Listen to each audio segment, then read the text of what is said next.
You're listening to Catholic Sprouts, the daily podcast for Catholic kids that strives to plant seeds of faith.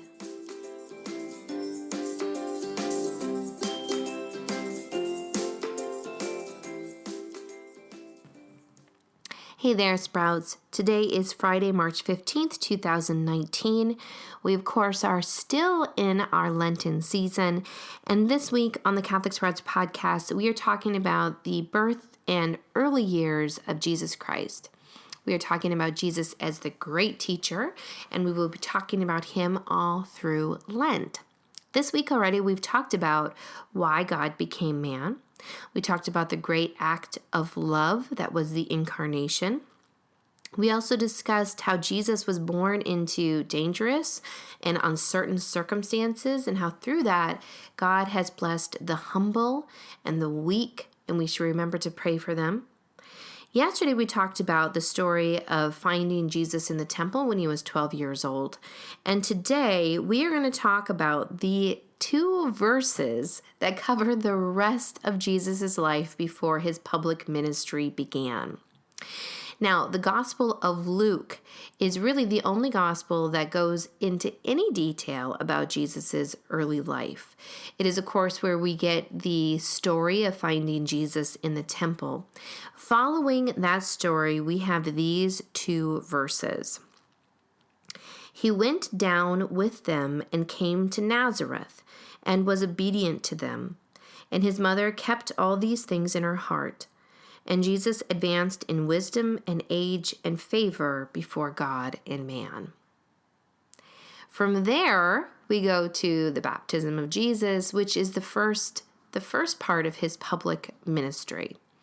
Now, a lot of biblical scholars agree that Jesus started his public ministry around the age of 30, and that his public ministry lasted at the most 3 years. So, we have the story of Jesus' birth. We have one story from when he was 12 years old, and then we skip all the way to when he is 30 years old. Now, even if you are new to math, you can probably figure out that most of the years of Jesus' life are not recorded in any way in the gospel. This is probably because the people that wrote the Gospels only met Jesus during his public ministry. Some of the people that wrote the Gospels never even met Jesus. They just met apostles that knew Jesus through his public ministry.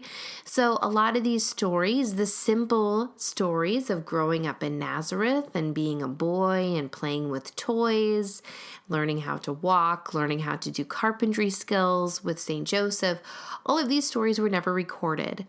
And we refer to all of these years before his public ministry as the hidden years. Now, you might think there's not much to say about this because it's hidden. There's no stories. But I want you to remember something. I remember as a child feeling like my ordinary life at home with my parents and my siblings was not only boring, but not very important. Like, nothing important ever happened to me, and therefore it didn't really matter if I was doing the best or being the nicest or even doing things that no one could see, like praying. It didn't really matter if I did those things or not.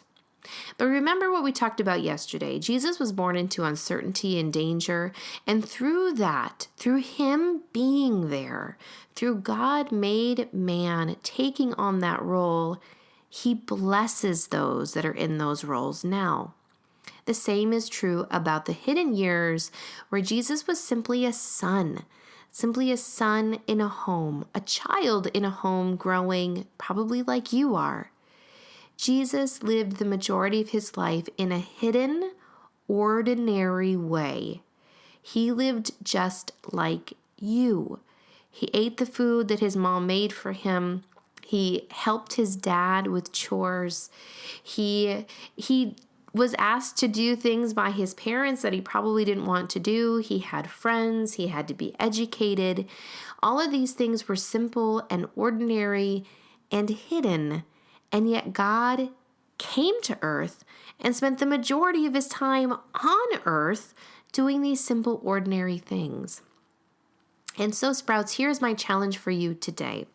Remember that Jesus did the things that you are doing. Yes, it was a different time. He spoke a different language. He didn't have a television or a radio. But all of the important things you do, like interact with your brothers and sisters and go to school and choose if you're going to be respectful or not, he did all of those things. So pray to Jesus Christ that he can bless your home, bless your family, because he understands family. He was part of a family. Pray that he can be with you because he lived this life as well. That's it for Catholic Sprouts today. We'll be back tomorrow, but until then, continue to grow in your faith and truly sprout into the beautiful creation that God intended you to be.